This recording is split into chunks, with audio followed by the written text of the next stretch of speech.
I'd like to pin the fact that this video is going up a little bit late on tech issues, which, while they were present, isn't the sole reason. I'm just getting tired of watching this team lose. Bruins lose 5-4 to the San Jose Sharks. Now, normally I'd like to get right into the recap, talk about the goals and the events of the game, but really, 5-4. Just thinking about that score, you already know how the game goes. When you see a 5-4 final in a Bruins game, you know it was an absolute gong show, and it was the Bruins plagued with the same old mistakes. And now you have guys, people questioning whether or not the locker room's just really divided. You have Chara coming out, being quoted in the media just saying the typical captain things when a team is going down the tubes. Oh, I believe in this group. We're not divided. We got this.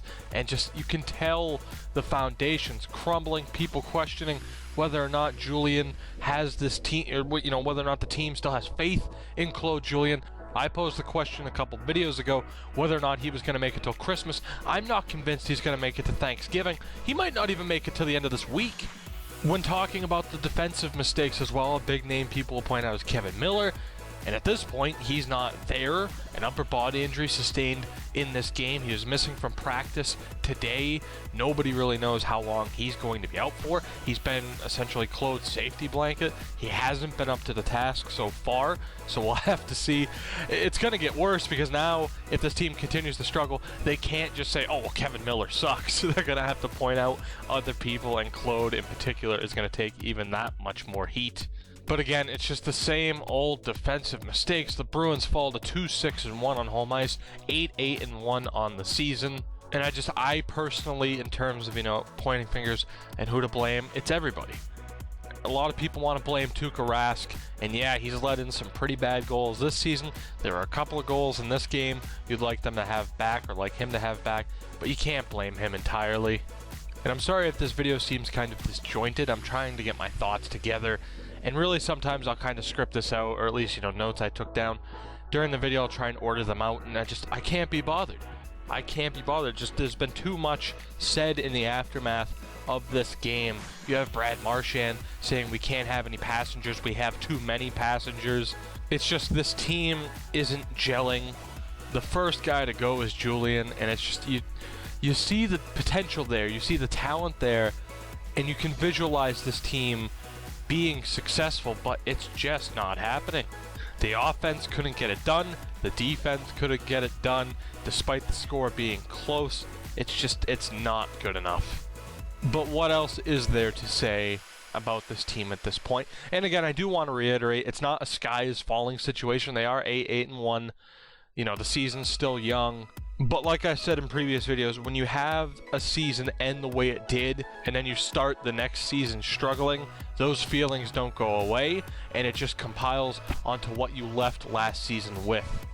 It's not a fresh start, despite the new faces, despite the management change-ups, and just the franchise shift. It's the same story out on the ice, and it's simply this team not getting it done. Getting into the breakdown, and again, you start this game, you're feeling confident. All right, let's go. This team's going to turn it around. Here we go. November starts here. We're going to just get back on the right track. They're going to play well. And then 42 seconds into it, Melker Karlsson hits the post, and Joe Pavelski gets the rebound. 1-0 San Jose. Just a stake in the heart of every Bruins fan. And Joe Pavelski, him specifically, without a doubt, player of the game. Joe Pavelski looked like the best player in the NHL tonight. He's definitely up there, definitely a little bit underrated by East Coast fans because we don't get to see him as much, but just, my God, he was a dominant force out there. San Jose would continue to control the first 9 minutes or so. Seidenberg gets a shot, a double deflection, and it goes in off the stick of Tyler Randall, his third of the year, to tie it up at 1 apiece. I don't mind Tyler Randall. Again, being a Bruins fan, we've kind of gotten accustomed to having a fourth line kind of grind line. Obviously, the Merlot line in the past. So I'd like to see someone like Tyler Randall in the lineup, and it's good for him to get a goal here. And the Bruins would actually continue to battle back strong. They get a power play, the one bright spot for this team.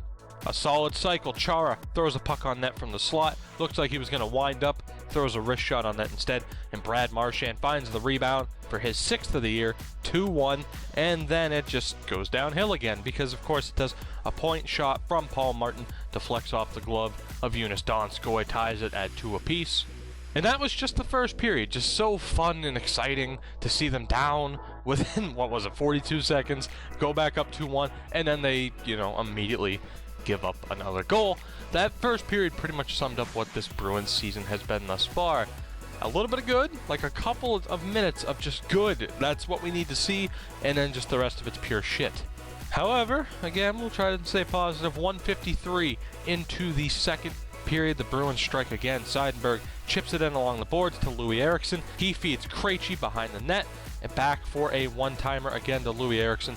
3-2 Boston. Louis starting to find his form, being at least a little bit more consistent with his goal scoring. It's never going to help when Tyler Seguin's towards the top of the boards. That's right, I'm mentioning Seguin again.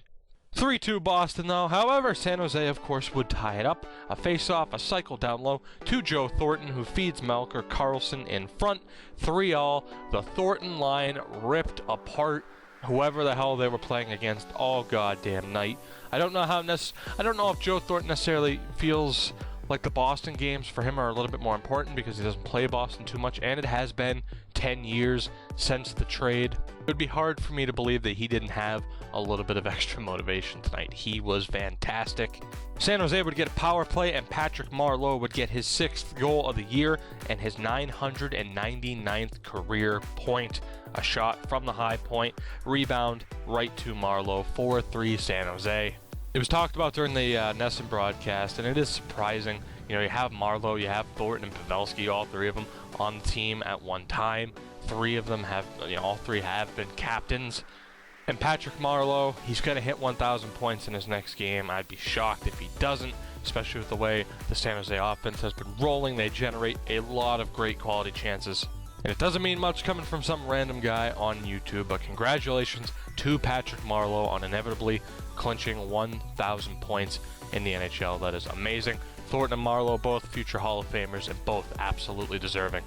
But back to the negativity. Spooner gets a tripping penalty, another beautiful cycle, and it's Joe Thornton in front with a wicked shot. 5-3 San Jose. 3 goals in 3.5 minutes. Just fucking kill me. Third period, Frankie Vetrano draws a tripping penalty on Brent Burns, carried in by Ryan Spooner on the power play to Patrice Bergeron. The Bruins are now 2 for 2 on the power play in this game because, again, it's their only bright spot. They try valiantly at the end of the third period to tie it, but it would be a 5-4 San Jose final. So to sum up this game, I did most of my talking before even getting into the recap because this game was just a microcosm of what this season has been. Some good, but a lot of bad. At this point, it's going to get worse before it gets better. This team just doesn't seem to be playing with confidence. It doesn't seem like the same team that was going on a nice winning streak entering this month. To me, there are only 2 situations that will essentially make me happy at this point. Situation 1, they turn it around, Claude Julien keeps his job, and they make the playoffs. Situation 2, it will have to get worse. Claude Julien will get fired, but Guy Boucher, who was just fired by SC Bern in Switzerland, returns to the NHL to lead the Boston Bruins. I don't know at that point, if they will make the playoffs. But to me, if Claude Julien goes, I beg and I pray that it's Guy Boucher that at least gets a chance. I can't guarantee anything. All I know is Guy Boucher personally deserves another chance in the NHL. He had success with a Tampa team that had a mix of veterans and young guys. Does that sound familiar? It should, because obviously they came within 1 game of going to the 2011 Stanley Cup Finals instead of Boston. Now again, I'm not exactly hoping for that to happen. I want Claude Julien to stay here. Yes, there are some things I disagree with. For example, playing Kevin Miller over Colin Miller is fucking ridiculous. You have Colin Miller, you need to keep developing him. He's had a good start. Kevin Miller's a UFA and he's struggling. There's a myriad of different other examples and frustrating little things or details about what Claude Julien's doing. But knowing him getting fired means this team continues to go downhill, and obviously I don't want that. My question to you, what happens with this team? Does it get better? Does it get worse? Does Julian make it to the end of the week, to the end of the month, till Christmas, to the end of the season? They play the Minnesota Wild on Thursday night. They're hurting a little bit without Zach Parise, and I can only hope that they string together a win. This homestand is almost over. It's been about as disastrous as you could have expected it to be. This month of November has been a struggle entirely, as I assumed it would be. I was really hoping to be proven wrong. That wasn't the case, but just let me know. Again, it's a general question I ask after every recap. What do you think of this team, and what do you think is going to happen going forward? Truly, I thank you all for watching. If you've made it this far, like this video if you've enjoyed, subscribe for more. I do recaps after every single Bruins game. And just at this point, let's hope. That's all we have. I'm not saying Bruins fans have had it as bad as other franchises, but I don't want this team to go downhill. Let's just hope.